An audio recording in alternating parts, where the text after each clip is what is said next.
नमस्कार मेरे प्यारे दोस्तों, स्टडी 91 के चैनल पे आप सभी लोगों का स्वागत है। और हम लोग परसेंटेज पढ़ रहे हैं और इसी परसेंटेज के टॉपिक को आगे कंटिन्यू करते हैं। अभी तक हमने परसेंटेज के अंदर बहुत सारी बातें की हैं, बहुत अच्छे अच्छे क्वेश्चन हम लोगों ने परसेंटेज के सॉल्व किए हैं और अच्छे अच्छे क्वेश्चन परसेंटेज के सॉल्व करते हैं 1 बाई 1 करके। तो चलिए स्टार्ट करते हैं परसेंटेज। आज परसेंटेज का पार्ट 3 हम लोग पढ़ने वाले हैं। 2 क्लास परसेंटेज पर कर चुके हैं, ये हमारी तीसरी क्लास है। आइए, ये आपका सबसे पहला क्वेश्चन।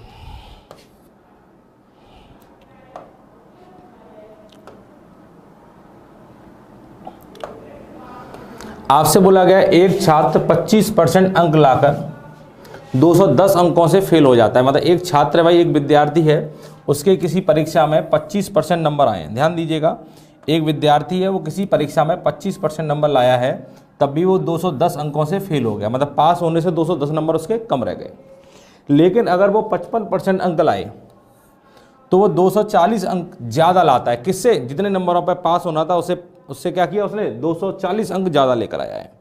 तो बताइए कुल अंक क्या है और पास होने का परसेंटेज क्या है। ध्यान दीजिएगा, जब उसके 25% नंबर आए, ध्यान दें सभी लोग, जब उसके 25% नंबर आए हैं तो 210 अंक से वो क्या हो जाता है? फेल हो जाता है। जितने अंकों पे पास होना था उससे 210 कम रह गए। और जब वो 55% नंबर लाया है, 55% लेकर आया है, तो 240 अंक ज़्यादा लेकर आया है। मतलब जितने नंबरों पे पास होना था उससे 240 नंबर ज़्यादा लेकर आया है। 240 नंबर से ज़्यादा नंबरों से पास हो गया है। ठीक है, अब आप देखेंगे जब 25% नंबर ला रहा है तो 210 नंबरों से फेल हो गया, और जब 55% नंबर ला रहा है तो 240 नंबर से वो पास हो गया है। तो आप देखिए परसेंटेज में कितने का फर्क आया है। पहले उसके 25% नंबर आ रहे हैं, अब उसके 55% आ रहे हैं। तो परसेंटेज में कितने का फर्क है? तो आप देखेंगे 55 में से 25 गया, 30% नंबर ज़्यादा आए हैं उसके। पहले 25% ला रहा था, 55% नंबर लाया है, मतलब 30% नंबर ज़्यादा लाया है। तो 30% जब नंबर ज़्यादा हुए हैं तो अंकों में कितने का फर्क आया है? जो व्यक्ति 210 नंबर से फेल हो रहा था वही व्यक्ति 240 नंबरों से पास हो गया है। तो कितने का फर्क है? जब कभी भी फेल और पास की बात हुआ करे तो आप अंतर निकालने के लिए दोनों को जोड़ लिया करो। 210 और 240 को जोड़ो, कितना आएगा? 450। 450। ठीक है, आप देख रहे हैं परसेंटेज में 30% नंबर लाया है और अंकों में परसेंटेज में 30% की वृद्धि हुई है और अंकों में 450 की। क्योंकि आपने देखा पहले वो, जैसे यहाँ पे पासिंग वाली लाइन है, पहले वो 210 नंबर कम लेकर आया, फिर वो 240 ज़्यादा लाया है। तो ये फ़र्क देखेंगे, ये फ़र्क 450 का होगा। तो परसेंटेज में 30% नंबर बढ़े हैं और अंकों में 450, मतलब 30% बराबर 450। 30% बराबर 450। तो आप देखेंगे 1% बराबर 15, 1% बराबर 15, 1% बराबर 15 आ गया। अब 1% का मान 15 आ गया है तो कुल अंक कितने आ जाएंगे? कुल होते हैं 100%, तो 1 में 100 का गुणा करेंगे 100 आ जाएगा, और 15 में 100 का गुणा करेंगे तो कितना आ जाएगा भाई? 1500 आ जाएगा। क्लियर है? तो कुल अंक कितने आ गए? 1500। पहले क्वेश्चन का आंसर आ गया है। अब अगर पास होने के लिए कितना परसेंट होना चाहिए, पास होने का परसेंट बताना है। अगर पूछता कि पास होने के लिए कितने नंबर चाहिए तो पासिंग मार्क्स कैसे निकालते? ध्यान दें, अगर आपको पास होने के लिए नंबर निकालने होते तो पासिंग मार्क्स आप कैसे निकालते? तो पासिंग मार्क्स निकालने के लिए आप क्या करते? आप चाहे यहाँ से निकाल लेते, चाहे यहाँ से। अगर आप यहाँ से निकालते तो 25% जब नंबर आए हैं तो 210 नंबर से फेल हो गया है, तो 25% नंबर के साथ साथ अगर 210 नंबर और आ जाए, ध्यान दीजिएगा, 25% नंबर के साथ साथ अगर 210 नंबर और आ जाए तो वो पास हो जाता। आ जाता। तो आप इसकी वैल्यू निकालेंगे तो 25% कितने के बराबर होगा? तो आपने देखा टोटल नंबर 1500 में, अब इसका 25% निकालना है। तो 25% का मतलब क्या था? 25/100, मतलब 1/4। तो इसका 1/4 निकालें, कट जाएगा। 25 पंजे 125, हाथ से लगी 12, 25 एकम 25 और 12 कितना हो जाएगा? 37। तो कितना आ जाएगा? 375। 375 आ जाएगा। तो आप देखेंगे 25% बराबर 375 प्लस 210, तो आपका आ जाएगा 585। 585 आ गया है आपका। तो पासिंग मार्क्स कितने हो गए? 585 हो गए। समझ पा रहे हैं मेरे प्यारे विद्यार्थी? किसी को कोई भी दिक्कत नहीं आनी चाहिए। क्लियर है? चलिए, 585। तो ये तो पासिंग वाले क्या आ गए? नंबर। अगर पासिंग परसेंटेज चाहिए तो पासिंग परसेंटेज निकालने के लिए क्या करेंगे? ध्यान दें,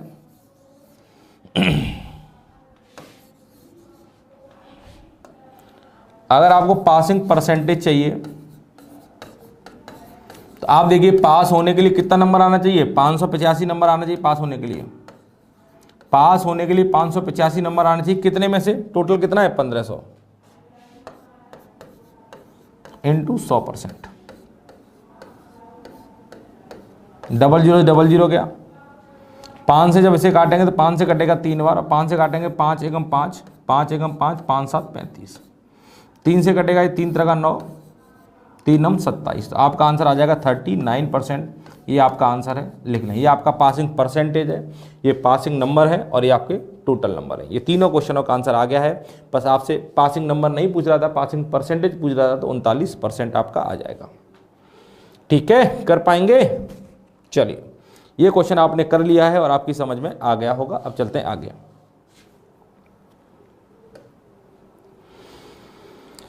क्वेश्चन कह रहा है किसी परीक्षा में कुल 800 अंक है। ध्यान दीजिएगा, किसी परीक्षा में कुल 800 अंक हैं। उत्तीर्ण होने का न्यूनतम परसेंट अगर 40 है और रीता उस परीक्षा में 16 अंकों से फेल हो जाती है तो उसके अंकों का प्रतिशत क्या है। एक देखिएगा, किसी परीक्षा में टोटल अंक, कितने अंकों की परीक्षा है 800, और पास होने के लिए कितना परसेंट नंबर चाहिए 40%। तो बताइए 800 नंबर की परीक्षा है और पास होने के लिए 40% नंबर चाहिए, तो 800 का 40% कितना होगा। तो भाई 800 का 40% निकालेंगे, 8 चौक 32, 320 होगा। ठीक है, 800 का 40% 320 होगा। अगर किसी विद्यार्थी के 320 नंबर आ जाएंगे तो वो क्या हो जाएगा, वो विद्यार्थी पास हो जाएगा। पर आपसे बोला गया एक विद्यार्थी 16 अंकों से फेल हुआ है, इसका मतलब 16 अंकों से फेल हुआ है तो इसका मतलब इसके 16 नंबर कम आए होंगे 320 से। अगर 320 से 16 नंबर कम आए होंगे तो इसके कितने नंबर आए होंगे, 304 नंबर आए होंगे। इसके 304 नंबर आए होंगे तो बताइए उसके अंकों का परसेंट कितना है। तो आपको परसेंट निकालना है, तो आप कहेंगे सर 304 नंबर आए हैं, 304 नंबर टोटल कितने में से, टोटल कितना है 800, तो 304 जो है 800 का कितना परसेंट होगा, 304/800 इंटू 100% कर देंगे। 00 कटेगा, 8 से काट के देखिए, 8 3 24, 6 8 64, तो आपका आंसर आ जाएगा 38%। कोई दिक्कत, कोई भी दिक्कत किसी विद्यार्थी को नहीं आनी चाहिए। बहुत सिंपल सा क्वेश्चन था, आपने बड़ी आसानी से सॉल्व कर लिया। आइए क्वेश्चन नंबर अगले पर। ये इसका आंसर आप लोग बताएं सॉल्व करके कितना आंसर आ सकता है इसका।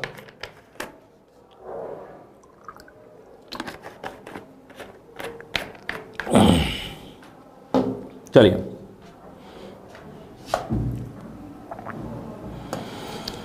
एक विद्यार्थी को 40 अंक मिलते हैं, ठीक है, और वह 40 अंकों से फेल हो जाता है। मतलब एक विद्यार्थी के 40 नंबर आए हैं और 40 नंबर आने के कारण वो 40 नंबर से फेल हो जाता है।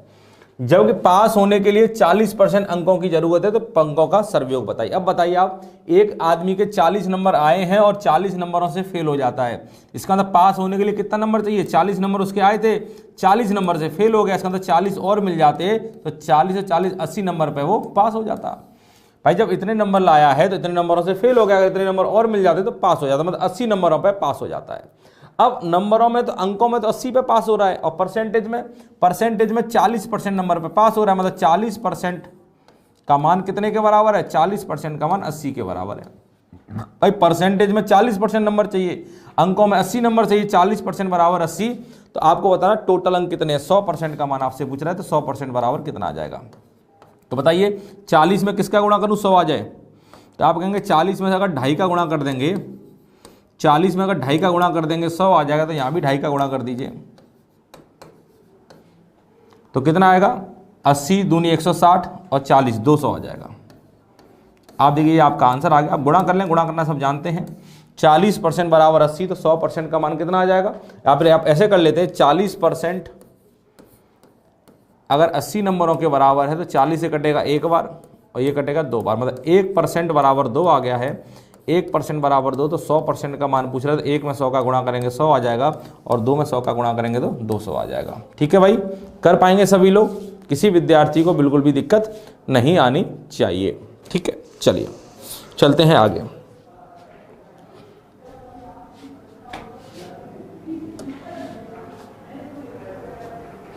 ये आपका अगला क्वेश्चन है, इसका आंसर बताइए। बहुत अच्छा क्वेश्चन है ये वाला, ये क्वेश्चन आपका बहुत अच्छा है, इसका आंसर बताइए। क्वेश्चन कह रहे रजत और रजनी भाई बहन है। एक तरफ रजत लिख लीजिए, एक तरफ रजनी लिख लीजिए। रजत और रजनी भाई बहन है, ठीक है। किसी परीक्षा में रजत जो है गणित में 60% अंक पाया है, गणित मतलब मैथ्स, एक परीक्षा मैथ है, और रजनी जो है 45% अंक पाई है। दूसरी विषय कौन सी? अंग्रेजी। दूसरी विषय आपकी इंग्लिश है, ठीक है। आप देखें रजत जो है गणित में 60% अंक पाया है, जबकि रजनी 45% अंक पाई है। तो आप मान लीजिए परीक्षा जो है टोटल 100 नंबरों की है, और परीक्षा के बारे में तो कुछ बोला नहीं गई है। माना कि परीक्षा 100 नंबर की है और रजत को 60% अंक चाहिए, तो 100 का 60% कितना होगा? 60। तो रजत के आए हैं 60 नंबर और रजनी 45% लाई, तो रजनी कितने नंबर आएंगे? 100 का 45% कितना होगा? 45 नंबर, ठीक है। अब अगर दूसरी विषय अंग्रेजी की परीक्षा में रजनी को कितना % अधिक अंक मिले कि दोनों भाई बहन का महायोग समान हो जाए, जबकि रजत को अंग्रेजी में गणित के प्राप्तांक से 5% कम अंक मिला है। रजत के जो अंग्रेजी में नंबर आए हैं गणित के नंबरों से 5% कम हैं, तो रजत के क्या करेंगे? गणित के नंबरों में 5% कम कर देंगे तो अंग्रेजी के नंबर आ जाएंगे। और 60 का 5% कितना होता है? तो आप देखिए 60 जो अपने आप पर 100% है, इसका 10% निकालेंगे तो कितना आ जाएगा? 6। 10% बराबर 6, तो 5% बराबर 10 का आधा 5, 6 का आधा 3, तो 3 हो जाएगा। 3 नंबर कम है, तो इसके इंग्लिश में कितने नंबर आए होंगे? 7। या 60 का 5% कितना होता है? 3। 5% कम नंबर है, तो 60 में से 3 गया 57 नंबर आ गए। तो इसका योग कितना आ गया भाई? 7, 6 और 5 11। इसका महायोग 117 आया है, तो इसका भी महायोग 117 आना चाहिए, क्योंकि बोला गया दोनों भाई बहन का महायोग क्या होना चाहिए? समान। तो 117 यहाँ पे आना चाहिए। तो बताइए रजनी के इंग्लिश में कितना नंबर लिखूँ 117 आ जाए? तो 45 में ऐसा क्या जोड़ूँ कि 117 आ जाए? तो 117 में से 45 घटा दो, 7 में से 5 गया 2, और 11 में से 4 गया तो कितना आ जाएगा भाई? 11 में से 4 गया तो आ जाएगा 7। 72 नंबर आने चाहिए इसके। अब बोला गया है, पूछा गया है दूसरी विषय अंग्रेजी की परीक्षा में रजनी को कितना % अधिक अंक मिला है? कितना अधिक मिला है ध्यान दें। तो आप देखेंगे इसे यहाँ पे 45 नंबर मिला है, इसे यहाँ पे 72 नंबर मिला है। कितना अधिक मिला है? तो 72 में से 45 घटाइए, 12 में से 5 गया तो कितना आ जाएगा? 12 में से 5 गया तो सर आ गया 7। 12 में से 5 जाएगा 7 आ जाएगा, 6 में 4 गया 2, 27 नंबर अधिक मिला है। % में कितना अधिक मिला है? तो 27 नंबर अधिक मिला है। कितने पर? कितने पर? शुरुआत में कितना था? 45। 27/45 × 100,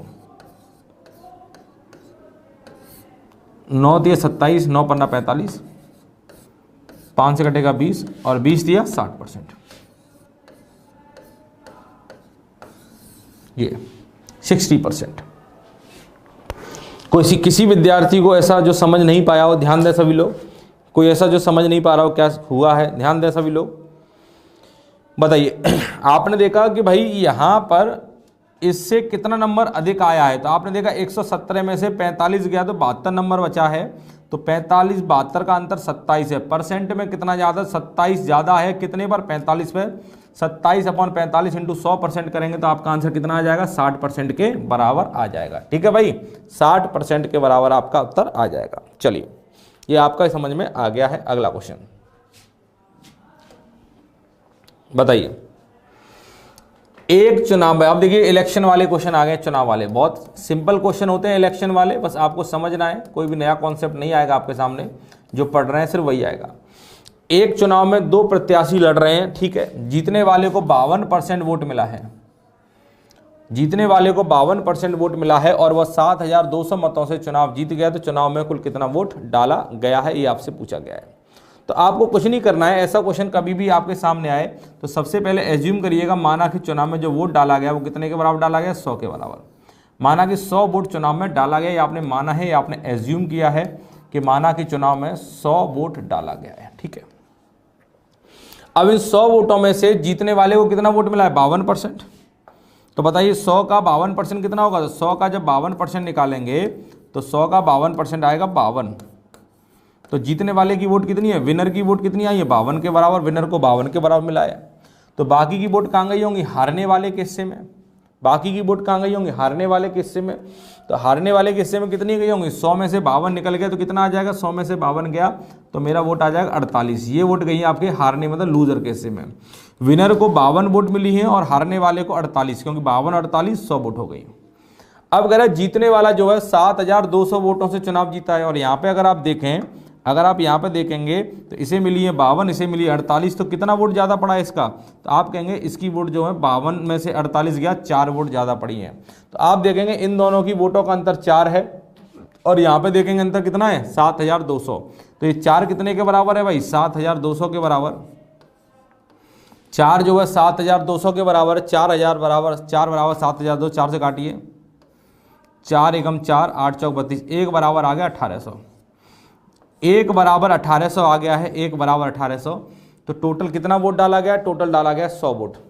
1 में 100 का गुणा करेंगे 100 आ जाएगा, और यहाँ 100 का गुणा करेंगे कितना आ जाएगा? 1,80,000।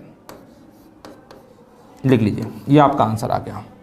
भाई आप मेरे अकॉर्डिंग देखेंगे तो 4 वोटों से जीत गया है, पर आपके अकॉर्डिंग 7200, मतलब 4 बराबर 7200, तो 1 बराबर भाई आएगा 1800। 1 बराबर 1800 आ गया है, तो टोटल वोट कितनी है? 100। तो 100 बराबर 1 में 100 का गुणा करेंगे 100 आ जाएगा, और यहाँ 100 का गुणा करेंगे तो 1,80,000 आ जाएगा। कर पाएंगे मेरे भाई?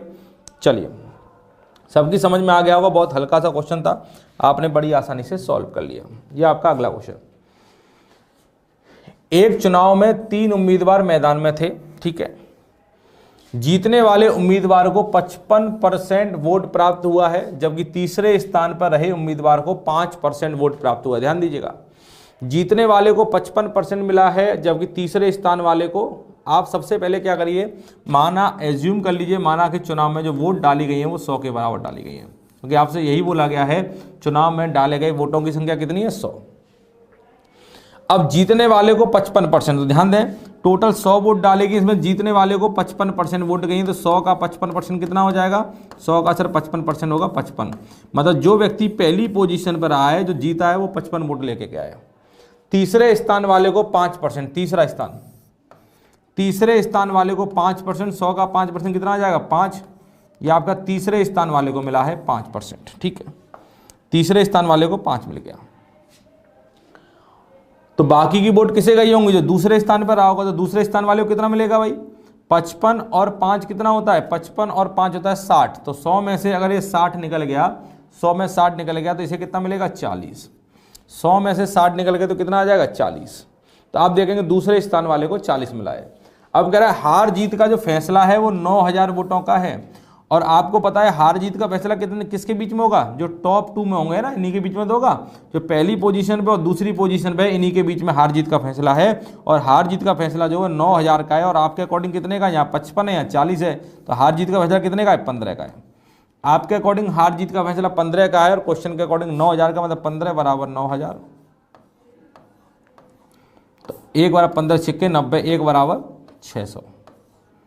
1 बराबर कितना आ गया? 600। 15 बराबर 9000, तो 1 बराबर 600 आ गया है, और 1 बराबर 600 आ गया, तो चुनाव में डाले गए वोटों की संख्या कितनी थी? 100। तो 100 बराबर 1 में अगर 100 का गुणा कर देंगे तो 100 आ जाएगा, 600 में 100 का गुणा करेंगे तो 600 × 100, आपका आंसर आ जाएगा भाई 60,000,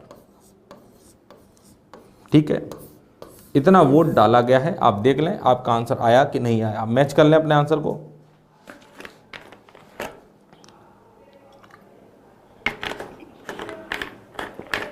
क्लियर है? कर पाएंगे? चलिए ध्यान दें, आ जाइए अगले पे।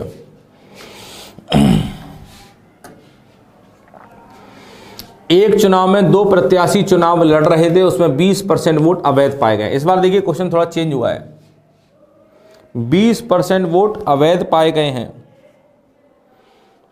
और यहां पे ये 28,800 है, 1 जीरो नहीं है, हटा दीजिएगा जीरो को।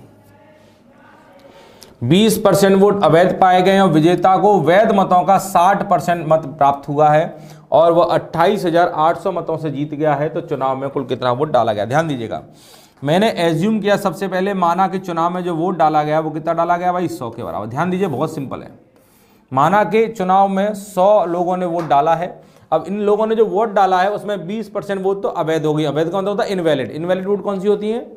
जो वोट डाली तो गई है पर किसी ना किसी कारण से गिनी नहीं गई है, ना तो हारने वाले के हिस्से में गई है, ना जीतने वाले के हिस्से में, मतलब वोट खराब हो गई है ना, कुछ वोट खराब हो जाती हैं। तो 20% वोट तो अवैध हो गई, तो 100 का 20% कितना हो जाएगा? 100 का 20% होगा 20, तो ये वोट आपकी अवैध हो गई। अवैध इनवैलिड, इनवैलिड। तो आप देखेंगे 100 में से 20 निकला तो ये वोट कितनी 80, ये कैसी वोट हो गई आपकी वैलिड, कितनी हो जाएंगी वैलिड। ठीक है, इनवैलिड वोट आपकी 20 है और वैलिड वाली वोट आपकी 80 है। और बोला गया है विजेता को वैध मतों का, वैध मत कितने 80, जो वैध मत है ना इसका 60% वोट, ध्यान दीजिएगा, जो वैध है इसका 60% वोट किसके हिस्से में गए, जीतने वाले के हिस्से में। तो 80 का 60% कितना होगा, 8 छिक्के 48, मतलब 48 वोट जो गई हैं वो जीतने वाले के हिस्से में गई, विनर के हिस्से में। तो बाकी की वोट कहाँ जाएंगी, हारने वाले के हिस्से में। तो 80 में से 48 चला गया तो कितना बचेगा 32, ये वोट जाएंगी हारने वाले के हिस्से में, लूजर के हिस्से में। तो जीतने वाले के हिस्से में 48 वोट है और हारने वाले के हिस्से में 32 वोट है। तो आप देखिए जीतने वाले की वोट हारने वाले से कितनी ज़्यादा है, दोनों में कितने का अंतर है 16, 48 में 32 क्या कितने का अंतर है, 16 का अंतर है। आप देखें इन दोनों में 16 का अंतर है, विनर की जो वोट है लूजर से 16 ज़्यादा है। हार जीत का अंतर 16 वोटों से हुआ है, पर क्वेश्चन में देख रहे हैं 28,800, मतलब ये 16 कितने के बराबर होगा भाई, 16 बराबर 28,800, 16 बराबर 28,800। तो 16 बराबर अगर 28,800 आया है तो आप बताइए 1% का मान कितना आ जाए, काटिए 16 से 16 बराबर 16 से काटिए, 16 एकम 16, तो कितने में 8 4 और 8 12, 128, 16 अट्ठे 128, 1800, मतलब 1 बराबर आ गया 1800। 16 से जब इसे काटेंगे 1800 बार कट जाएगा तो 1 बराबर 1800। तो चुनाव में कुल कितना वोट डाला गया 100, तो 100 बराबर कितना आ जाएगा, 1 में 100 का गुणा करेंगे 100 आ जाएगा, और जब यहाँ 100 का गुणा करेंगे तो कितना आ जाएगा भाई 1,80,000। ये आपका आंसर है, लिख लें। बताइए किसी विद्यार्थी को दिक्कत नहीं आनी चाहिए, कभी भी इनवैलिड वोट आ जाती है तो आपको परेशान बिल्कुल भी नहीं होना है। आप चेक कर लें, आपको कोई भी दिक्कत आ रही हो तो कर पाएंगे सभी लोग। चलिए बहुत सुंदर, बहुत बढ़िया। चलिए अगला देखते हैं। क्वेश्चन कह रहा है कि भाई एक चुनाव में 2 प्रत्याशी चुनाव लड़ रहे हैं। ध्यान दीजिए क्वेश्चन सेम पैटर्न का है, जिसमें 10% वोट अवैध पाए गए हैं। विजेता को कुल मतों का, ध्यान दीजिएगा यहाँ पे पिछले वाले क्वेश्चन में यहाँ वैध मत था, अब इस बार कुल मत दिया गया है। 54% वोट प्राप्त हुआ है और वो 7,200 वोटों से जीत गया। चुनाव में कुल कितना वोट डाला गया, ध्यान दीजिएगा। आप एज्यूम कर लीजिए, माना कि चुनाव में जो वोट डाला गया है वो कितना है 100, मतलब 100 के बराबर वोट डाला गया है, 100 के बराबर वोट डाला गया है। अब विजेता को कुल मतों का 54% वोट प्राप्त हुआ है। 10% वोट तो अवैध हो गई, तो 100 का 10% कितना हो जाएगा 10। ये वोट तो आपकी इनवैलिड हो गई, क्या हो गई इनवैलिड हो गई है। तो सही वोट कितनी होंगी, 100 में 10 निकलेगा, सही वोट कितनी होगी 90। तो ये आपकी वैलिड वोट है, ठीक है, ये आपकी सही वाली वोट है, ये आपकी खराब हो गई है। अब विजेता को कुल मतों का, कुल मत आपके कौन से हैं, आप देख रहे हैं सर कुल मत ये वाले हैं, कुल मत तो विजेता को कुल मतों का 54% मिला है, तो कुल मत तो आपके 100 हैं। इस 100 का जो 54% होगा वो जीतने वाले के हिस्से में जाएगा। तो इस 100 का 54% जो होगा वो जीतने वाले के हिस्से में जाएगा। तो 100 का अगर 54% निकालेंगे तो 100 का 54% कितना आएगा 54। तो जीतने वाले को वोट कितनी मिली है 54। तो बताइए हारने वाले के हिस्से में कितनी जाएंगी, हारने वाले के हिस्से में कितनी जाएंगी। तो आप कहेंगे सर सही वोट तो मेरे पास 90 थी, 90 में से जीतने वाले को कितनी वोट मिल चुकी है 54। तो 90 में से 54 निकल गया, तो यहाँ के लिए कितना बचेगा 36। तो हारने वाले के हिस्से में वोट जाएंगी 36, लूजर के हिस्से में कितनी जाएंगी 36। विनर को मिली है 54 और लूजर को मिली है 36, क्योंकि आपको बोला गया है कुल मतों का 54%, तो कुल मत तो 100 है, 100 का 54% कितना हुआ 54। 54 यहाँ आ गया तो यहाँ कितना जाएगा 90 में 54 निकल गया 36 आएगा यहाँ पे, ठीक है। ये लूजर के हिस्से में गई है। अब देखिए विनर की जो वोट है लूजर से कितनी ज़्यादा है, दोनों में कितने का डिफरेंस है 54 में से 36 का, दोनों में 18 का डिफरेंस है। और संख्या में 7200 का, मतलब 18 बराबर 7200, 18 बराबर 7200। तो एक बराबर कितना 18 चौक बात, 1 बराबर 400, 1 बराबर 400 आ गया है। तो चुनाव में कुल कितना वोट डाला गया है 100। तो 100 की वैल्यू कितनी आ जाएगी, 1 में 100 का गुणा करेंगे 100 आ जाएगा, और जब यहाँ 100 का गुणा करेंगे तो ये आपका आंसर आ गया 40,000, लिख लें, ठीक है। ये आपका आंसर है, किसी भी बच्चे को दिक्कत नहीं आनी चाहिए। आप चेक कर लें आपका आंसर सही आ रहा है कि नहीं आ रहा, आपको समझ में आया कि नहीं आया, ध्यान दें।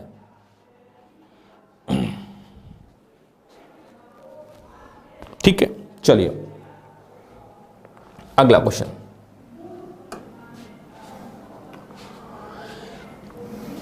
ये क्वेश्चन अच्छा क्वेश्चन है, इंपॉर्टेंट क्वेश्चन है, ध्यान दीजिएगा। बहुत अच्छा क्वेश्चन है। एक आदमी अपनी आय का एक निश्चित भाग बचाता है, मतलब जो भी कमाता है उसका एक निश्चित भाग क्या करता है, वो बचा लेता है, ठीक है, ताकि 16 महीने में वह एक कार खरीद ले। ऐसा बचाता है कि ताकि 16 महीने में वो एक कार खरीद ले, ठीक है। अगर वो इसी कार को अगर 14 महीने में खरीदना चाहता तो उसकी बचत में कितने की वृद्धि हो जाए, ठीक है। क्वेश्चन क्या कह रहा है कि एक आदमी क्या कर रहा है, एक आदमी अब जितना भी कमाता है उसका थोड़ा थोड़ा भाग बचाता है और इतना बचाता है कि 16 महीने में वो कार खरीद लेगा। पर उसने सोचा कि 16 महीने नहीं, इस कार को मैं 14 महीने में खरीदना चाहता हूं, तो बचत में कितने की वृद्धि करूं, ये क्वेश्चन है, ठीक है। तो आप देखेंगे इस क्वेश्चन को सॉल्व करने का बेस्ट तरीका क्या है। आप पहले 16 महीने में कार खरीदना चाह रहे थे और बाद में कार आप 14 महीने में खरीदना चाह रहे हैं। तो सबसे पहले इस क्वेश्चन को सॉल्व करने के लिए आप क्या करिए, आप कार का मूल्य कुछ मान लीजिए कि कार कितने रुपए की है। सबसे पहले आप कार का मूल्य कुछ मान लें कि कार कितने रुपए की है। तो मैं चलिए कार का मूल्य कुछ मान लेता हूं, और कार का मूल्य आप क्या माने, कुछ भी मान लें जो आपको ठीक लगे, जो आपकी मर्जी हो वो कार का मूल्य मान लें। अगर मेरे अकॉर्डिंग कार का मूल्य मानेंगे तो मेरे अकॉर्डिंग कार का मूल्य एक ऐसा नंबर मानो जो 16 से और 14 से कट जाए। 16 और 14 से कटने वाला कोई भी एक ऐसा नंबर ले लो जो कार का मूल्य होगा। तो 16 और 14 से कटने वाला नंबर क्या होगा जरा बताएंगे। और 16 और 14 से कटने वाला नंबर होगा 16 और 14 का एलसीएम। जब आप इन दोनों का एलसीएम निकालेंगे तो इन दोनों का एलसीएम आएगा भाई 112। तो मैंने एज्यूम कर लिया, माना कि कार 112 रुपए की है ना। अब आप सोच रहे होंगे सर 112 रुपए की कौन सी कार आती है, खिलौने वाली कार खरीद रहा था क्या। ये आपने एज्यूम कर लिया 112, आप इसकी 100 मान लें, 200 मान लें, 10,000 मान लें, 1 लाख मान लें, 2 लाख मान लें, सबसे आंसर सेम ही आएगा। पर ऐसा मान लीजिए जिससे कैलकुलेशन भी तो आसान रहे। तो आपने देखा कार जो है मान लीजिए 112 रुपए की है।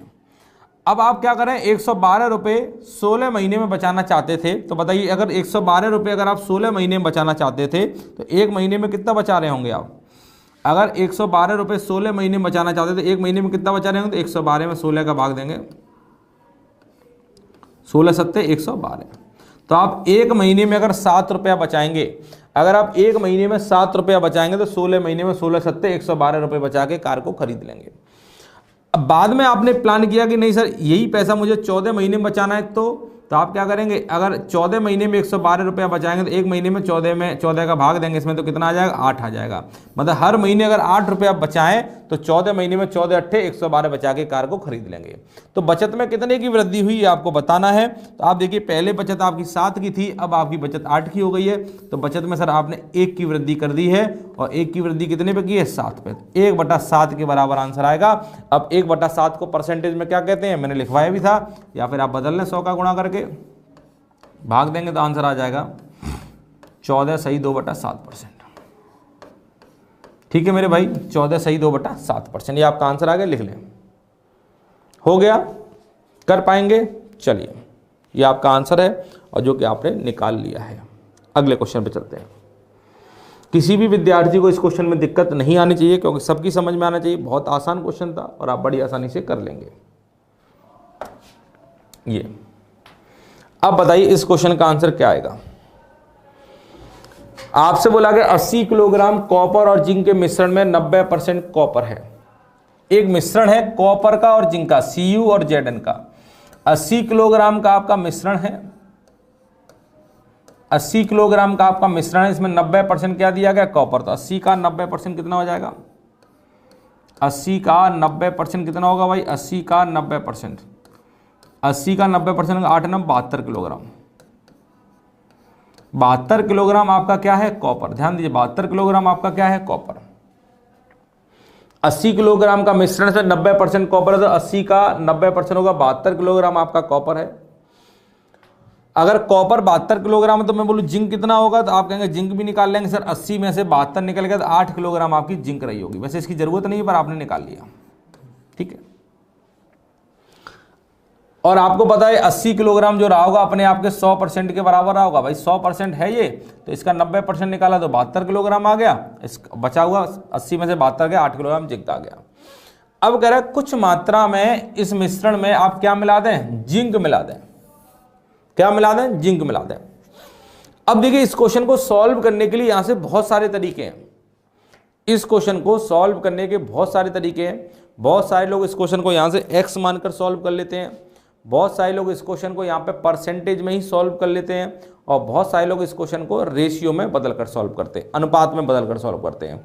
सारे तरीके अपने अपने लिए इंपॉर्टेंट है। तो चलिए पहले मैं आपको परसेंटेज वाला तरीका बता दूं, परसेंटेज वाला क्या है। अब बोला गया इस मिश्रण में कुछ मात्रा में आपने जिंक मिलाया है, तो आप देखिए आप जिंक मिला रहे हैं तो कॉपर कितना हो जाता है 60%। आप मुझे इतना बताइए आपने मिलाया क्या है, तो आप कहेंगे सर मैंने तो जिंक मिलाया है।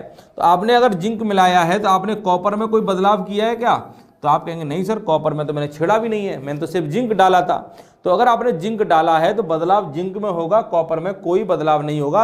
इसका मतलब कॉपर पहले भी 72 किलोग्राम था और जिंक डालने के बाद भी कॉपर कितना होगा 72 किलोग्राम ही रहेगा। कॉपर की क्वांटिटी में कोई फर्क नहीं आएगा। अगर कॉपर की क्वांटिटी में कोई फर्क नहीं आएगा तो कॉपर पहले भी 72 था, अभी 72 है, तो कॉपर का परसेंटेज बदल गया है, कॉपर के परसेंटेज में बदलाव हो जाएगा। क्वांटिटी इतनी रहेगी तो कॉपर 60% रह जाता है, परसेंट में तो 60% हो जाता है, पर किलोग्राम में 72 ही रहेगा। इसका मतलब 60% का मान कितना है, 60% का मान सर 72 किलोग्राम है। 60% का मान 72 किलोग्राम है, तो 1% का मान कितना आ जाएगा 72/60। तो आपसे बोला गया है अब आपकी टोटल क्वांटिटी कितनी होगी तो 100% होती है, आपको पता है। तो 100% का मान कितना हो जाएगा, 1 में 100 का गुणा करेंगे 100 आ जाएगा, यहाँ 100 का गुणा करेंगे तो 20 या 60, 20 पन्ना 100, 3 से काटेंगे 3 दूनी 6, 3 चौक 12 और 24 पंजे कितना आ जाएगा 120। तो अब आप देख रहे हैं टोटल मात्रा आपकी 120 किलोग्राम की हो गई है। अब आपने देखा कि आपका 100% 120 किलोग्राम का हो गया और पहले आपका 100% 80 किलोग्राम के बराबर था। तो कितने की वृद्धि हुई है, 180 में 120 में 80 जाएगा, 40 किलोग्राम की वृद्धि हुई है। तो मैंने बोला ये 40 किलोग्राम की वृद्धि क्यों हुई है, क्योंकि आपने 40 किलोग्राम इसमें क्या मिलाया होगा, जिंक मिलाया होगा।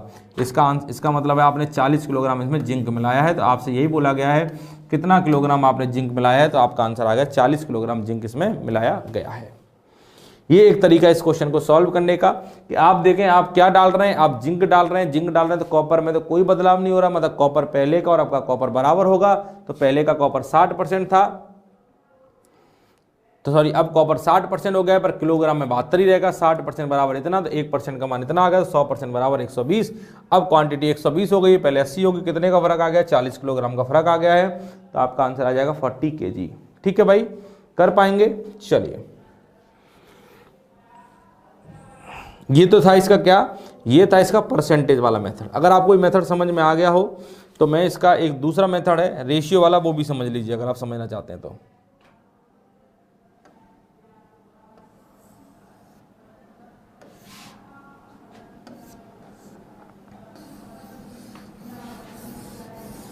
एक इसका रेशियो वाला मेथड है, उसे भी समझ लीजिए वो क्या मेथड है, जिससे कि आपको क्लियर हो जाएगा सारी चीजें।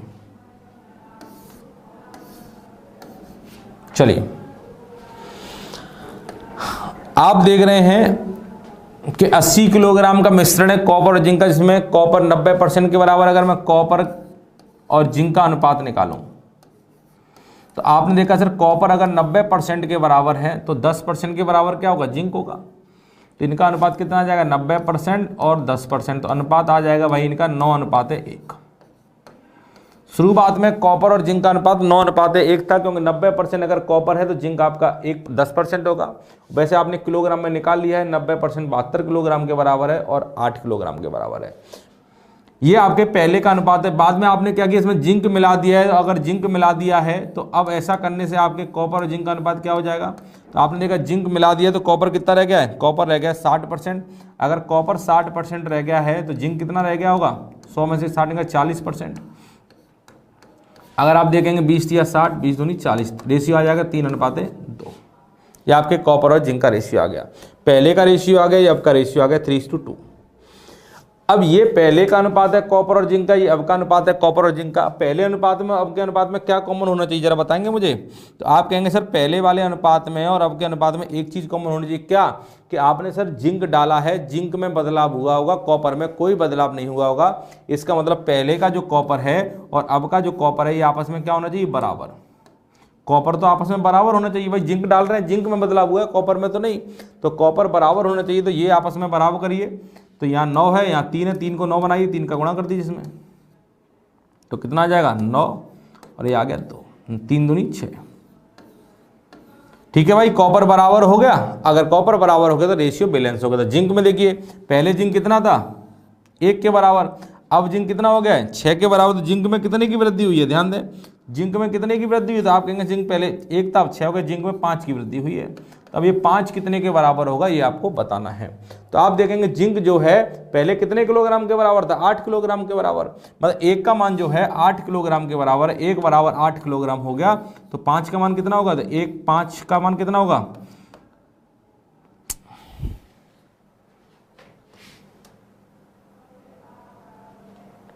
भाई एक पहले आपका जिंक 8 किलोग्राम के बराबर, 1 बराबर 8 किलोग्राम, तो 5 बराबर 8 अपन 40 किलोग्राम। तो आप देखेंगे आपके जो जिंक में वृद्धि हुई है वो 40 किलोग्राम के बराबर हुई है। ये भी एक तरीका है सॉल्व करने का, कि पहले का अनुपात निकाला और बाद का अनुपात निकाला। पहले और बाद के अनुपात में आपने देखा क्या कॉमन है, तो आपने बोला सर कॉपर कॉमन है, तो कॉपर को बराबर किया। फिर आपने देखा जिंक में कितने की वृद्धि हुई है 5 की, ये 5 कितने के बराबर होगा, तो पहले जिंक कितना था 1 पर किलोग्राम में कितना था 8, मतलब 1 बराबर 8 किलोग्राम, तो 5 बराबर 8 40 किलोग्राम आपने जिंक मिलाया होगा। ठीक है मेरे भाई, चलिए अगले क्वेश्चन पे आ जाए। ये भी सेम क्वेश्चन है, ये भी सेम क्वेश्चन है, आप सॉल्व करेंगे इस क्वेश्चन को। ध्यान दीजिए 80 किलोग्राम कॉपर और जिंक के मिश्रण में 60% कॉपर, ध्यान दें 80 का 60% कॉपर है, तो 80 का 60% कितना होगा, 80 का 60% हो जाएगा मेरे भाई 8 छक्के 48 किलोग्राम। अगर 48 किलोग्राम कॉपर है तो बचा हुआ जिंक होगा, तो बचा हुआ जिंक कितना होगा, 80 में से 48 निकल गया तो 32 किलोग्राम आपका जिंक होगा। ठीक है, ये आपने निकाल लिया है। ठीक है, अब अगर कुछ मात्रा में इसमें जिंक निकाल लिया गया। अब ध्यान दीजिए अगर आप रेशियो से सॉल्व करते हैं, अनुपात से, ध्यान दीजिए अनुपात से सॉल्व करेंगे तो पहले आपको क्या करना पड़ेगा, कॉपर और जिंक का अनुपात निकालना पड़ेगा। तो आप देखिए कॉपर कितना था 60% और जिंक कितना हो जाएगा 40%। कॉपर 60%, जिंक 40% हो जाएगा, तो अनुपात निकालेंगे इनका, ये 60% है और ये 40% है, तो अनुपात निकालेंगे, परसेंट गया 20 या 60, 20 दूनी 40, अनुपात आ गया 3:2। ये कॉपर और जिंक का अनुपात आ गया। ठीक है, अब बोला गया कुछ मात्रा में जिंक इसमें से निकाल लिया गया। कुछ मात्रा में जिंक को, क्वेश्चन में थोड़ी सी मिस्टेक कर दी है कहीं पे, कुछ मात्रा में जिंक इसमें से निकाल लिया गया, तो यहां पे लिख लीजिएगा, एक लाइन यहां पे मिस्टेक हो गई, एक लाइन यहां पे ऐड कर लीजिएगा। अगर कुछ मात्रा में जिंक इसमें से निकाल लिया गया तो अब इसमें कॉपर, तो अब कॉपर 80% रह जाता है। ध्यान दीजिएगा रह जाता है, ये लाइन इसमें मिस्टेक हो गई है, लिख लें आप। कुछ मात्रा में जिंक इसमें से निकाल लिया गया, तो अब कॉपर 80% रह जाता है, तो उसमें से कितना मात्रा में जिंक निकाला गया है। तो आप देख रहे हैं आप क्या निकाल रहे हैं सर, आप जिंक निकाल रहे हैं, और जिंक निकालने से कॉपर कितना हो गया 80%। तो अगर अब आप कॉपर और जिंक का अनुपात निकालें तो आप देखेंगे सर कॉपर तो आपका 80% के बराबर है, तो बचा हुआ क्या होगा जिंक, वो कितना बचा 20%। अगर आप अनुपात निकालेंगे तो आप देखिए 20 से कटेगा 4 बार, 20 से कटेगा 1 बार, अनुपात 4:1 आ गया। पर आप देख रहे हैं सर आपने जिंक निकाला है, तो बदलाव किसमें हुआ होगा, जिंक में, क्या कॉपर में कोई बदलाव हुआ होगा, तो आप कहेंगे नहीं हुआ होगा। इसका मतलब पहले का कॉपर अब का कॉपर आपस में क्या होगा बराबर, दोनों को बराबर करिए। तो यहाँ 3 है पहले कॉपर, यहाँ 4 है, बराबर करिए। 3 और 4 से कटने वाला नंबर क्या होता है, 3 और 4 का एलसीएम 12, इसे 12 बनाने के लिए 4 का गुणा, इसे 12 बनाने के लिए 3 का गुणा। तो 4 3 12, 4 दूनी 8, 4 3 12, 3 एकम 3। ठीक है मेरे भाई, ये आपका आ गया है। अब देखिए जिंक में कितने की कमी आई है, तो आप देखेंगे जिंक पहले कितना था 8, अब जिंक कितना हो गया 3, तो 8 से 3 मतलब कितनी कमी आई है 5 की, तो 5 कितने के बराबर होगा, तो जिंक पहले 8 के बराबर था और किलोग्राम में जिंक कितना था 32, मतलब 8 की वैल्यू कितनी है भाई 32 किलोग्राम। 8 की वैल्यू 32 है, तो 8 को 32 बनाने कितने गुणा होगा, 8 चौक 32, 8 में 4 का गुणा करेंगे तभी तो 32 आएगा, तो 5 में 4 का गुणा करेंगे तो कितना आ जाएगा 20 किलोग्राम की कमी हुई है। आपका आंसर आ जाएगा 20 kg, आपका आंसर आ जाएगा 20 kg। बताइए कोई दिक्कत, कोई दिक्कत हो तो बताइए। सब लोग समझ पा रहे हैं चीज़ों को आसानी से। आप देखेंगे कॉपर जैसे ही बराबर किया तो जिंक में कितने की कमी हो रही है 5 की, तो ये 5 कितने के बराबर होगा, तो पहले जिंक 8 था, 8 बराबर 32, तो 8 को 32 बनाने के लिए 4 का गुणा हुआ है, तो 5 में 4 का गुणा करेंगे तो 20 किलोग्राम आपका आंसर आ जाएगा। ठीक है, कर लेंगे सभी लोग। चलिए आ जाइए अगले क्वेश्चन पे। या तो ऐसे कर लो या परसेंटेज से भी कर सकते थे। अगर परसेंटेज से करते तो कैसे करते? अगर परसेंटेज से आंसर निकालते तो कैसे निकालते, बताइए जल्दी से मुझे, सब लोग बताएं। परसेंटेज से आंसर निकालते तो कैसे निकालते?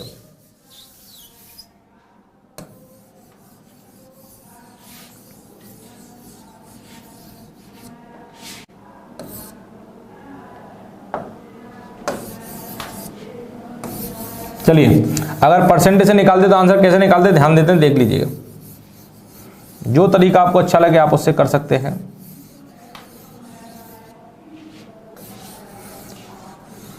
आप कैसे करते? आपने देखा सर, आपने जिंक निकाला है तो बदलाव किसमें हुआ है? जिंक में। क्या कॉपर में कोई बदलाव हुआ है? नहीं। तो कॉपर अब आपका कितना हो गया? 80% के बराबर हो गया, पर क्वांटिटी में कॉपर कितना होगा? 48। इसका मतलब 80% का मान 48 के बराबर है। तो 1% का मान कितना हो जाएगा भाई? 1% का मान हो जाएगा 48/80। तो हमें 100% का मान निकालना है, तो 1 में 100 का गुणा करेंगे 100 आ जाएगा, और यहाँ 100 का गुणा करेंगे तो कितना आएगा? 48/80 × 100। 20 से कटेगा 5 बार, 20 से कटेगा 4 बार, 4 एकम 4, 4 दूनी 8, 12 पंजे 60 किलोग्राम। 60 किलोग्राम आप देख रहे हैं टोटल मात्रा है। पहले टोटल मात्रा 80 के बराबर थी, अब 60 के बराबर। 80 में 60 गया तो कितना आ जाएगा? 20 किलोग्राम की कमी। ठीक है, 20 किलोग्राम की कमी आ जाएगी। ये आपका आंसर है। आप चेक कर लीजिए आपकी समझ में आया कि नहीं आया। चलिए अगले क्वेश्चन पे आ जाइए। ये आपका अगला क्वेश्चन। 120 किलोग्राम कॉपर और जिंक के मिश्रण में 40% जिंक है। कुछ मात्रा में जिंक निकाल लिया गया तो जिंक 20% हो गया, तो कितना किलोग्राम जिंक निकाला गया? तो देखिए अगर आप शुरुआत में कॉपर और जिंक का अनुपात निकालें तो जिंक आपका 40% है, तो कॉपर कितना होगा भाई? 60%। 60% कॉपर होगा, तो अनुपात आ जाएगा 20 से कटेगा 3 बार, 20 से कटेगा 2 बार, अनुपात आ गया 3:2। आपने इनका अनुपात निकाला तो ये 20 से कट गया 2 बार, ये कट गया 3 बार, 3:2। अब बाद में आपने जिंक निकाला है तो जिंक आपका 20% रह जाएगा, तो कॉपर कितना होगा? अगर जिंक आपका 20% रह गया तो कॉपर हो जाएगा 80%। तो अनुपात कितना आएगा? 20 एकम 20, 20 चौक 80, अनुपात आ गया 4:1। भाई इनका रेशियो निकालेंगे 4:1 आ गया। अब आप देखेंगे सर आपने निकाला क्या है? आप कहेंगे सर जिंक निकाला है, क्या आपने कॉपर में कोई बदलाव किया है? आपने बोला नहीं बदलाव किया। इसका मतलब पहले का कॉपर और अब का कॉपर बराबर होना चाहिए, दोनों को बराबर करिए। आप देखिए 3 और 4 बराबर करिए। 3 और 4 से कटने वाला नंबर क्या होता है? 12। 12 बनाने के लिए 4 का गुणा या 3 का गुणा। 4 दिया 12, 4 दूनी 8, 4 दिया 12, 3 एकम 3। ठीक है, ये आपका अनुपात आ गया। इसका मतलब कॉपर में तो कोई बदलाव नहीं हुआ है। जिंक में पहले जिंक कितना था? 8, अब जिंक कितना है? 3। तो 8 जिंक में कितनी कमी हुई है? 5 की। जिंक में 5 की कमी हुई है। अब ये 5 कितने के बराबर है? तो पहले जिंक कितने के बराबर था? पहले जिंक 40% के बराबर था, तो 120 का 40% कितना आ जाएगा? 120 का 40% निकाल लीजिए, 120 का 40% आएगा 12 चौक 48 किलोग्राम के बराबर जिंक था। 48 किलोग्राम के बराबर जिंक था, और आप देख रहे हैं अनुपात में कितने के बराबर था? 8 के बराबर, मतलब 8 बराबर 48 किलोग्राम। 8 बराबर 48 किलोग्राम, तो 8 को 48 बनाना, 6 का गुणा करना पड़ेगा। 8 छिके 48, तो यहाँ भी 6 का गुणा करिए, 5 छिके 30 किलोग्राम, 30 kg। ये आपका आंसर आ गया, चेक कर लें। ठीक है भाई, कर पाएंगे? सब लोग कर पाएंगे? सब लोगों की समझ में बड़ी आसान चीज़ें आ रही हैं। ठीक है, अगले क्वेश्चन पे आ जाए। 5 लीटर पानी और नमक के मिश्रण में 40% नमक है। 3 लीटर पानी और मिला दिया गया तो नए मिश्रण में नमक का परसेंटेज क्या हो जाएगा? आप देखिए 5 लीटर पानी और नमक के मिश्रण में 40% नमक है। अगर नमक 40% है तो 60% क्या रहा होगा? पानी, क्योंकि टोटल मात्रा तो 100% ही रही होगी। 60% नमक रहा होगा, तो नमक कितना आ गया? 5 लीटर था आपका टोटल मात्रा, 5 का 60% कितना होता है? तो 5 का जब 60% निकालेंगे, 20 या 60, 20 पंजे 100, 5 से 5 कट गया, 3 लीटर आपका पानी रहा होगा। मतलब शुरुआत में आपका जो पानी है वो 3 लीटर के बराबर रहा होगा। पानी अगर आपका 3 लीटर रहा होगा तो बाकी का 5 लीटर में 3 लीटर अगर पानी, तो नमक कितना होगा? नमक होगा सर 2 लीटर के बराबर। 3 लीटर पानी हो गया, 2 लीटर आपका नमक हो गया। ठीक है मेरे भाई? भाई आपने देखा 5 का अगर 40% निकालेंगे तो 2 लीटर नमक आ जाता, 5 लीटर पानी आ जाता, 3 लीटर। टोटल मात्रा 3 और 2 5 हो गई। अब अगर 3 लीटर पानी अगर मिला दिया जाए तो पहले आपकी मात्रा कितनी थी 5, अगर 3 लीटर पानी मिला देंगे तो टोटल मात्रा कितनी होगी 8 लीटर। तो कह रहे अब नमक का परसेंटेज कितना होगा, तो आपको नमक का परसेंटेज निकालना है। तो आप देखेंगे सर नमक है कितना, तो आप कहेंगे सर नमक तो 2 लीटर के बराबर है और टोटल मात्रा कितनी है 8 के बराबर, तो 2 जो है 8 का कितना परसेंट होगा 2/8 इंटू 100%, 4 से कट गया 25 बार, तो आपका आंसर आ जाएगा 25%। देखें चेक करके बताएं समझ में आया कि नहीं आया।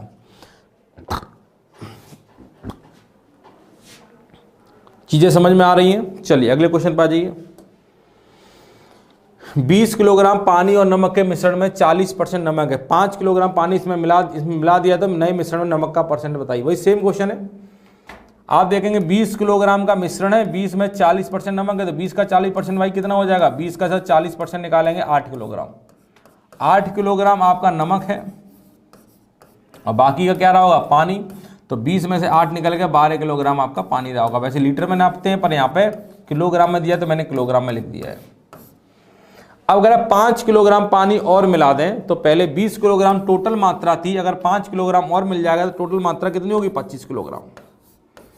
तो अब किसका परसेंट पूछा गया, नमक का परसेंटेज पूछ रहा है। तो वही सेम क्वेश्चन है भाई, नमक का परसेंटेज बताना है।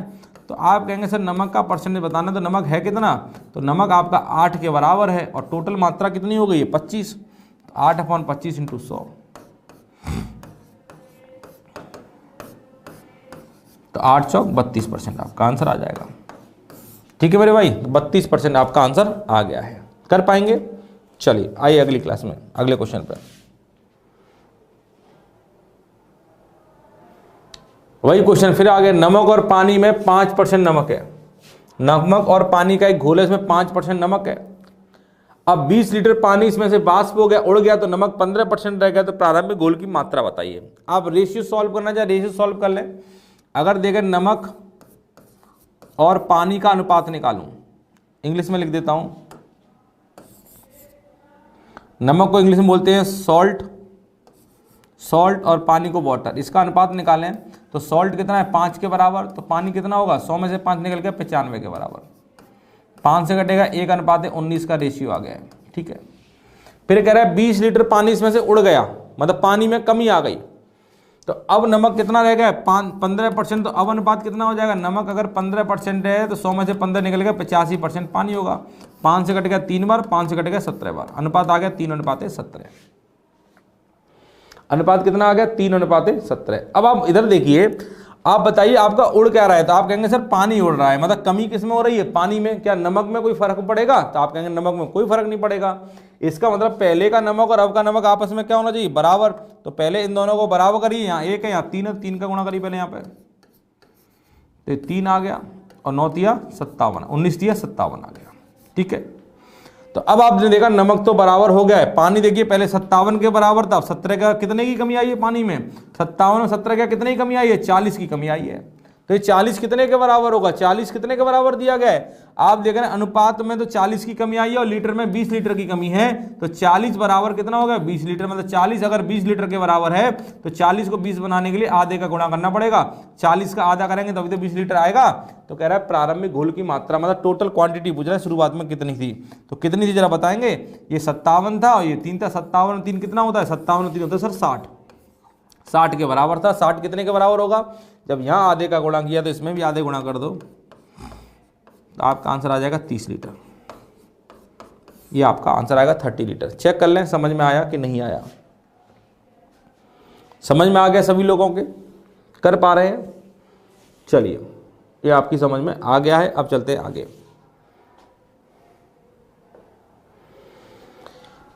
एक तरबूज का वजन 40 किलोग्राम है जिसमें 90% पानी है। 4 दिन के बाद कुछ पानी का वाष्पीकरण हुआ, इसमें 60% पानी रह गया है, तो कितना किलोग्राम पानी का वाष्पीकरण हुआ है। तो देखें पहले अगर तरबूज में 90% पानी है तो बाकी का 10% क्या होगा मटेरियल। भाई जो गूदा जो होगा वो कितना होगा 10%, क्योंकि तरबूज के अंदर पानी और गूदा दो ही चीज तो होती हैं। तो 90% पानी 10% गूदा होगा, तो अनुपात निकालते हैं। पानी मतलब वाटर और आपका मटेरियल, गूदे को बोल दिया मटेरियल m, मटेरियल को m लिख दिया है। तो अगर अनुपात निकालेंगे तो 90 और इसका कट जाएगा 9:1 आ गया। पानी और मटेरियल का अनुपात 9:1 आ गया है, 9:1 आ गया है। ठीक है, 4 दिन के बाद कुछ पानी इसमें से उड़ गया, तो इसमें अब पानी कितना रह गया, 60% पानी रह गया, तो गूदा कितना रह जाएगा, 40%। तो अगर अब अनुपात निकालेंगे तो आप देखिए पानी 60 है, 40 जगह 20 या 60 और 20 दूनी 40, अनुपात कितना आ जाएगा, 3:2 आ गया। अब आप देखेंगे सर वाष्पीकरण किसका हो रहा है, पानी का वाष्पीकरण हो रहा है, मतलब पानी में कमी आ रही है, क्या गूदे में कोई कमी आएगी, तो आप कहेंगे नहीं आएगी। तो इसका मतलब पहले का गूदा और अब का गूदा आपस में क्या होना चाहिए, बराबर। तो पहले का गूदा 1 के बराबर है, अब का गूदा 2 के बराबर, इन दोनों को बराबर करिए, 1 और 2 को बराबर करिए, 1 को 2 को बराबर करने 2 का गुणा कर दीजिए, 18:2 आ गया, हो गया बराबर गूदा।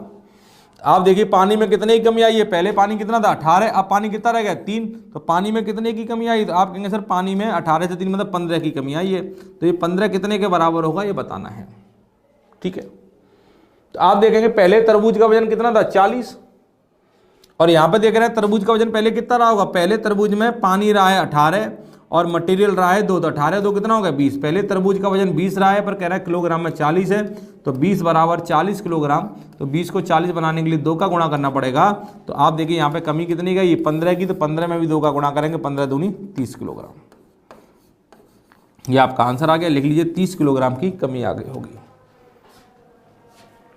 समझ में आया, आपने पहले का अनुपात निकाला, अब का अनुपात निकाला, फिर देखा पानी उड़ा है, मटेरियल में कोई बदलाव नहीं हुआ, मतलब मटेरियल दोनों का बराबर होगा, पहले 2 बराबर किया, फिर देखा पानी में 15 की कमी आई है, 15 कितने के बराबर होगा, तो पहले तरबूज 40 का था, अनुपात में 18 और 2 20 का था, मतलब 20 बराबर 40, तो 2 का गुणा हुआ, तो 15 बराबर 15 दूनी 30 किलोग्राम हमारा आंसर आ जाएगा।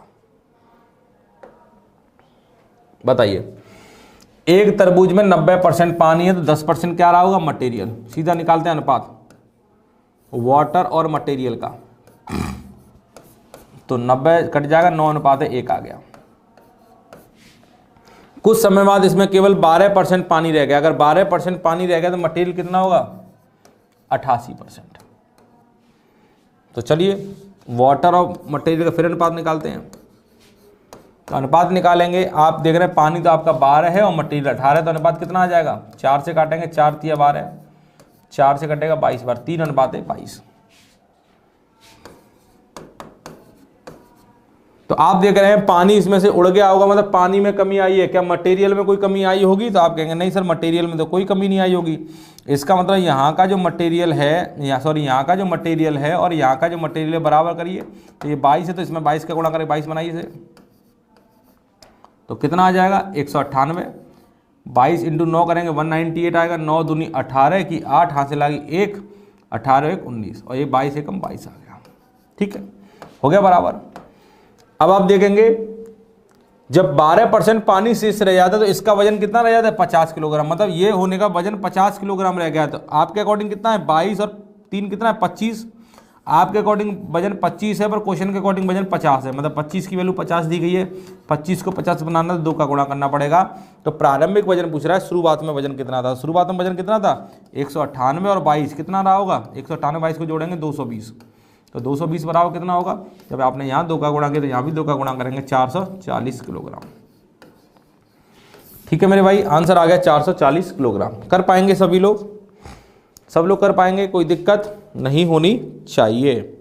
चलिए एक और क्वेश्चन कर लीजिए। ताजे फलों में 68% पानी है, तो बचा हुआ क्या होगा, मटेरियल या गूदा। तो 100 में से 68 घट गया तो कितना हो जाएगा, 32%। तो निकालिए, ये आपका वाटर और मटेरियल। तो 68% तो ये है और 32% वो है। तो सॉल्व करें कितना आ जाएगा, 4 से कटेगा 4 एकम 4, 4 7 28, तो 4 से कटेगा 8 बार। ये आपका अनुपात आ गया 17:8। फिर सूखे फलों में 20% पानी है, तो मटेरियल कितना होगा, 80%। आप देखें यहाँ पर अनुपात निकालिए वाटर और मटेरियल का। वाटर आपका 20% है, ये आपका 80, तो 20 एकम 20, ये 4 घट जाए, 1:4 आ जाएगा। अब बताइए ताजे फलों से अगर आप सूखे फल बना रहे हैं तो क्या चीज सेम रहेगी। ताजे फल से सूखे फल बनते हैं तो क्या सेम रहेगा, आपको पता है सर, ताजे फलों को जब सूखा फल बनाते हैं तो पानी तो उड़ जाता है, गूदे में थोड़ा ना कोई फर्क पड़ेगा, गूदा तो समान ही रहेगा। इसका मतलब यहाँ का गूदा और यहाँ का गूदा समान है, तो यहाँ का मटेरियल और यहाँ का मटेरियल समान है। तो यहाँ पे 8 है, तो यहाँ भी 8 बनाइए, 2 का गुणा कर दीजिए, 8 आ गया, हो गया मटेरियल बराबर। और बोला गया है बताइए 75 किलो ताजे फलों में कितने किलो सूखे फल बनेंगे। तो आप देखिए ताजे फल है कितने, 17 और 8 कितना होता है 25।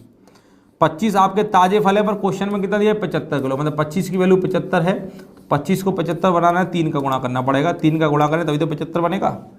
तो अगर सूखे फल कितने बनेंगे 2 और 8 10। अब 10 की वैल्यू कितनी हो जाएगी, जब यहाँ 3 का गुणा किया तो यहाँ भी 3 का गुणा कर देंगे तो आंसर आ जाएगा 30 किलो। बताइए किसे दिक्कत आ रही है?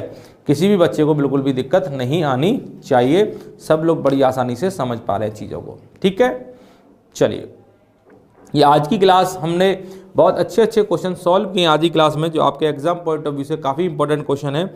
और इन्हीं क्वेश्चनों को आपको लगाना एक बार दोबारा से, उसके बाद हम आगे की क्लास में अच्छे और क्वेश्चंस करेंगे और वैरायटी क्वेश्चन करेंगे, क्या क्या बन सकते हैं। तो आप इन क्वेश्चनों को लगाइएगा, समझिएगा। आप चाहे रेशियो मेथड लगाइए, चाहे परसेंटेज मेथड लगाइए, जो आपको आसान लगे आप उसे लगाकर सॉल्व कर सकते हैं। चलिए आज की क्लास यहीं पे वाइंड अप करते हैं, मुलाकात करेंगे नेक्स्ट क्लास में, तब तक के लिए थैंक यू, बाय।